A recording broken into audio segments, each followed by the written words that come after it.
Right breaking చూస్తున్నాం. కేంద్ర హోంశాఖ సహాయ మంత్రి బండి సంజయ్ సిట్ విచారణకు హాజరయ్యారు. దిల్కుష్ గెస్ట్ హౌస్ లో ఆయన నుంచి పోలీసులు వాంగ్మూలం సేకరిస్తున్నారు. తెలుగు రాష్ట్రాల్లో సంచలనం సృష్టించిన ఫోన్ ట్యాపింగ్ కేసులో సిట్ విచారణకు సాక్షిగా సంజయ్ హాజరయ్యారు. కీలక ఆధారాలను సిట్ కి సమర్పించారు. ఈ నేపథ్యంలో కేంద్ర మంత్రి స్టేట్మెంట్ పై సర్వత్రా ఉత్కంఠ నెలకొంది. బీజేపీ రాష్ట్ర అధ్యక్షుడిగా ఉన్న సమయంలో ప్రతి క్షణం బండి సంజయ్ ఫోన్ ను ట్యాప్ చేసినట్లు అనుమానిస్తున్నారు.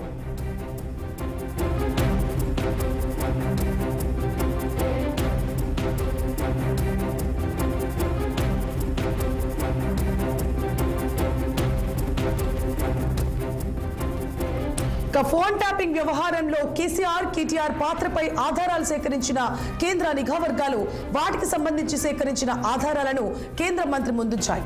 ఇప్పటికే కేసీఆర్ చెబితేనే ఫోన్ ట్యాపింగ్ చేశామని సిట్ ఎదుట రాధాకిషన్ రావు అంగీకరించడం, నాటి డీజీపీ ఆదేశాలతోనే ఫోన్ ట్యాపింగ్ చేసినట్లు ప్రభాకర్ రావు వెల్లడించడంతో కేసీఆర్ కేటీఆర్ల చుట్టూ ఉచ్చు బిగుస్తోంది.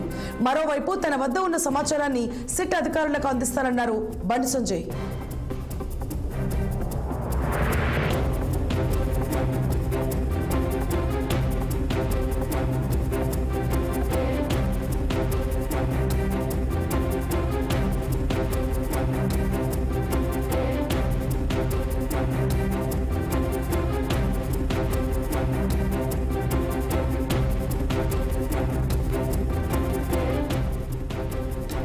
రైట్ కేంద్ర హోంశాఖ సహాయక మంత్రి బండి సంజయ్ సిట్ విచారణకు హాజరయ్యారు. దిల్కుష్ గెస్ట్ హౌస్ లో ఆయన నుంచి పోలీసులు వాంగ్మూలం సేకరిస్తున్నారు. తెలుగు రాష్ట్రాల్లో సంచలనం సృష్టించిన ఫోన్ ట్యాపింగ్ కేసులో సిట్ విచారణకు సాక్షిగా సంజయ్ హాజరయ్యారు. కీలక ఆధారాలను సిట్ కి సమర్పించారు. ఈ నేపథ్యంలో కేంద్ర మంత్రి స్టేట్మెంట్ పై సర్వత్రా ఉత్కంఠ నెలకొంది. బీజేపీ రాష్ట్ర అధ్యక్షుడిగా ఉన్న సమయంలో ప్రతి క్షణం బండి సంజయ్ ఫోన్ ను ట్యాప్ చేసినట్లు అనుమానిస్తున్నారు. ఇక ఫోన్ ట్యాపింగ్ వ్యవహారంలో కేసీఆర్ కేటీఆర్ పాత్రపై ఆధారాలు సేకరించిన కేంద్ర నిఘా వర్గాలు వాటికి సంబంధించి సేకరించిన ఆధారాలను కేంద్ర మంత్రి ముందుంచాయి. ఇప్పటికే కేసీఆర్ చెబితేనే ఫోన్ ట్యాపింగ్ చేశామని సిట్ ఎదుట రాధాకిషన్ రావు అంగీకరించడం, నాటి డీజీపీ ఆదేశాలతోనే ఫోన్ ట్యాపింగ్ చేసినట్లు ప్రభాకర్ రావు వెల్లడించడంతో కేసీఆర్ కేటీఆర్ల చుట్టూ ఉచ్చు బిగుస్తోంది. మరోవైపు తన వద్ద ఉన్న సమాచారాన్ని సిట్ అధికారులకు అందిస్తానన్నారు బండి సంజయ్.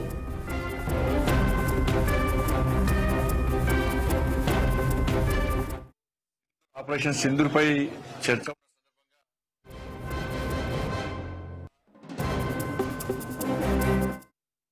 పార్లమెంట్ లో తప్ప ఫోన్ ట్యాపింగ్ పై రాష్ట్ర ప్రభుత్వం నియమించినటువంటి స్పెషల్ ఇన్వెస్టిగేషన్ టీం సిట్ గత నెల్లూరు క్రితమే విచారణకు హాజరు కావాలని చెప్పి నాకు నోటీస్ ఇవ్వడం జరిగింది. వాస్తవానికి గత వారమే హాజరు కావాల్సి ఉండే, కానీ పార్లమెంట్ లో ఆపరేషన్ సింధూర్ పై చర్చ ఉన్న సందర్భంగా పార్టీ యొక్క ఆదేశాల మేరకు రోజు పార్లమెంట్ లో తప్పకుండా పాల్గొనాల్సి ఉండే కాబట్టి సిట్ అధికారులకు సమాచారం ఇచ్చి రాలేకపోతాను సమాచారం ఇచ్చిన తర్వాత వల్ల తిరిగి ఈ రోజు రావాలని చెప్పి సిట్ అధికారులు నోటీస్ ఇచ్చిన తర్వాత ఇలా సిట్ విచారణకు వెళ్తున్నా. నా దగ్గర ఉన్నటువంటి సమాచారం, నా దగ్గర ఉన్నటువంటి రికార్డ్స్, కాన్వర్సేషన్ రిపోర్ట్ అంతా కూడా సిట్కి ఇవ్వబోతున్నాను. ఒక కేంద్ర మంత్రే కాకుండా ఒక బాధ్యతాయుతమైనటువంటి ఒక పౌరునిగా నా దగ్గర పూర్తి సమాచారాన్ని సిట్కు అందజేసే ప్రయత్నం చేస్తున్నా.